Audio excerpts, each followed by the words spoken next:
Hadirin muslimin jemaah Jumat rahimakumullah. Oleh karena itu, di dalam rangka ikut serta memantapkan kehidupan beragama di negara yang kita cintai ini, seorang muslim itu harus bisa mampu menentukan sikap terhadap agama kita. Bagaimana cara menentukan sikap terhadap agama kita yang kita cintai ini? Salah satu di antaranya jemaah Jumat berbahagia, marilah kita memperhatikan, mendakwakan atau menyiarkan agama Islam di dalam kehidupan kita. Apakah dalam kehidupan lingkungan keluarga, dalam kehidupan lingkungan masyarakat, sekolah, berbangsa dan bernegara, ada merupakan suatu keyakinan bahwa salah satu kewajiban kita hidup di dunia ini adalah saling sehat menasihati di dalam kebenaran. Hadirin kaum muslimin, jemaah Jumat yang berbahagia, sebagaimana yang telah dijelaskan di dalam surah Al-Asr ayat 1 sampai 3, wal asri innal insana lafi khusr illa alladzina amanu wa amilus solihati wa tawasaw bil haqqi wa tawasaw bis sabri. Demi masa sesungguhnya manusia itu benar-benar berada di dalam kerugian kecuali orang-orang yang beriman dan mengerjakan amal soleh dan nasihat menasihati di dalam kebenaran, bukan nasihat menasihati di dalam kehancuran di dalam kehidupan kita ini.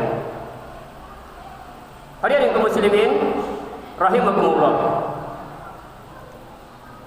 apabila kita dekati surat tersebut, yaitu surat terpendek di dalam Al-Quran sesudah surah Al-Qausar dan Al-Ikhlas, itu akan nampak sikap seorang muslim terhadap Islam ini, yakni adalah mendakwakan Islam.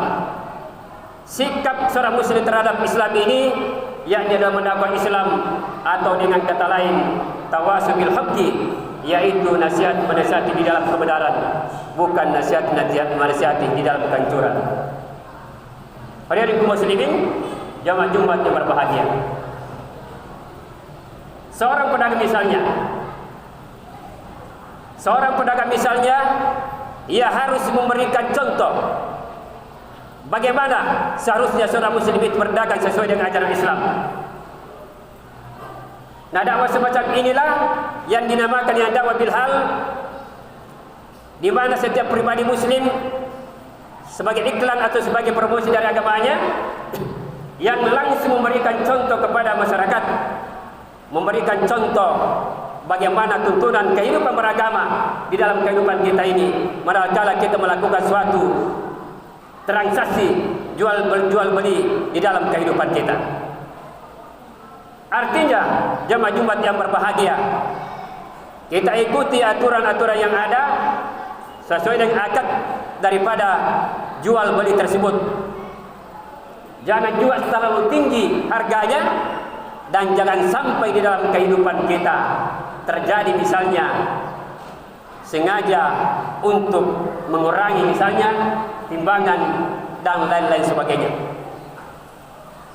Hadirin muslimin jemaah Jumat yang berbahagia, dalam Al-Quran dijelaskan surah An-Nahl 125, ud'u ila sabil rabbika bil hikmati wal mau'izatil hasanah wajadilhum billati hiya ahsanu inna rabbaka huwa a'lamu biman dhalla an sabilihi wa huwa a'lamu bil muhtadin. Serulah manusia kepada jalan Tuhanmu dengan hikmah dan pelajar yang baik, dan bantalah mereka dengan cara yang baik. Sesungguhnya Tuhanmu dialah yang mengetahui siapa yang tersesat dari jalannya, dan dia yang lebih mengetahui orang-orang yang mendapat petunjuk. Ayat ini menegaskan kepada kita sekalian, tentunya tegasnya adalah menyiarkan dakwah secara bil hikmah atau dengan cara bijaksana, sebagaimana yang telah dicontohkan oleh baginda kita Nabi besar Muhammad sallallahu alaihi wasallam berserta sahabatnya ketika beliau atau sahabat beliau ingin memasuki masjid atau rumah ibadah, mereka langsung mencari tiang-tiang atau dinding atau hijab untuk dijadikan sebagai sutra pembatas manakala dia ingin melaksanakan sholat sunnah di masjid itu. Pertanyaannya, jemaah Jumat yang berbahagia, bagaimana kalau masjid yang kita tempati itu tidak ada tiangnya? Alhamdulillahirabbil alamin, masjid yang kita cintai ada tiangnya.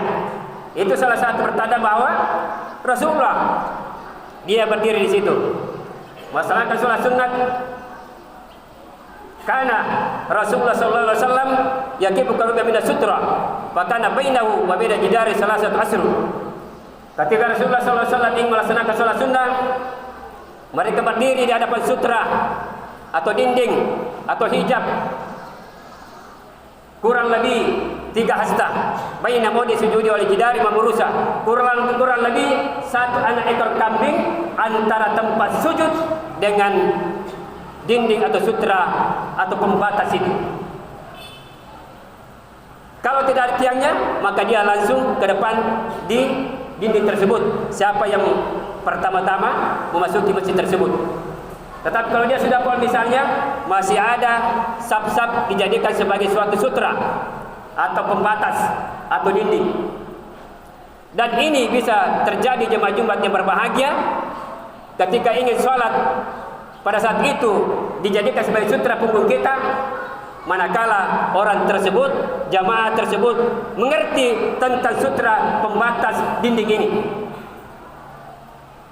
Karena pernah terjadi jamaah Jumat yang berbahagia, ada salah seorang jamaah di bagian Parepare itu, kebetulan kampus saya di sana itu, punggungnya dijadikan sebagai suatu sutra. Setelah jamaah itu melihat ke belakang, ternyata jamaah itu yang duduk tadi itu dijadikan sutra, dia pindah ke tempat lain.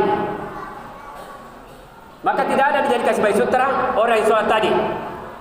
Padahal sesungguhnya mendekatkan diri kepada sutra pada punggung tadi itu, dia jadikan kita sebagai sutra atau pembatas atau dinding atau hijab. Apa hikmah jemaah Jumat yang berbahagia yang kita ambil daripada sutra ini? Bayangkan jemaah Jumat yang berbahagia, misalnya kalau kita sholat pas-pas di pintu itu, kita sholat sunnah, sementara ada jemaah ini lewat sholat di sini, lalu mereka berlalu di hadapan kita, nauzubillahi min dzalik. Rasulullah menjelaskan tata cara etikanya ketika terjadi seperti itu, insyaallah harus dihalangi. Di awal pertama itu, ketika kita sholat dihalangi, datang kanan datang kiri. Tapi ketika jamaah ini masih toh lewat di hadapan kita, tetap kita berusaha untuk menghalangi, jangan lewat di situ. Ketiga kalinya jamaah Jumat yang berbahagia, kita lawan dia. Bahkan dalam hadis dijelaskan yang sangat keras itu, bunuhlah dia, karena sesungguhnya itu adalah syaitan. Nauzubillah min dzalik. Inilah pentingnya daripada sutra atau pembatas. Sehingga Rasulullah ketika memasuki masjid, memang jemaah Jumat yang berbahagia, masjid yang kita cintai, semua dalam keadaan bersih, suci. Tapi ternyata ada etika-etika yang dilakukan oleh beliau ketika memasuki masjid tersebut. Bahkan jamaah yang ingin lewat karena tidak ada jalan selain daripada jalan situ, maka dia menunggu kurang lebih 40. Dijelaskan dalam hadis 40 hari, 40 bulan, 40 tahun. Dia menunggu setelah selesai sholat saudara kita, baru kita lewat di hadapannya. Sangat-sangat penting dalam kehidupan kita jemaah Jumat yang berbahagia. Satu sunnah Rasul ini yang harus kita perhatikan. Satu sunnahnya kita perhatikan, insya Allah dengan niat yang ikhlas, kalau Allah Subhanahu wa taala, kita semua mendapatkan pahala yang sangat berlipat ganda di hadapan Allah Subhanahu wa taala. Jamaah Jumat yang dirahmati Allah Subhanahu wa taala, sesungguhnya mendakwakan Islam itu, seorang muslim itu juga dituntut sebagai pengawal dan pengamal Islam ini dengan motif sabar sebagai landasan perjuangan. Wa tawasau bisabri, tuntutan bersabar inilah yang hendaknya kita harus tegakkan dalam bersikap sesuai dengan pilihan dan kemampuan kita masing-masing. Kemudian nilai-nilai ini mampu mewarnai kehidupan dan warnanya hidup. Sebab adanya pembangunan besar berhasil, Pancasila lebih aman jika dijaga dan dikawal oleh orang yang tegak memegang teguh dalam ajaran agamanya itu. Sehingga dalam keyakinannya tidak ada yang mendekatkan diri.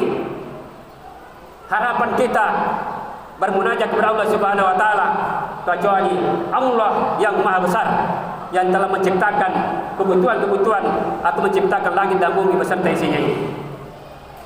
Hadirin kaum muslimin, jemaah Jumat yang berbahagia.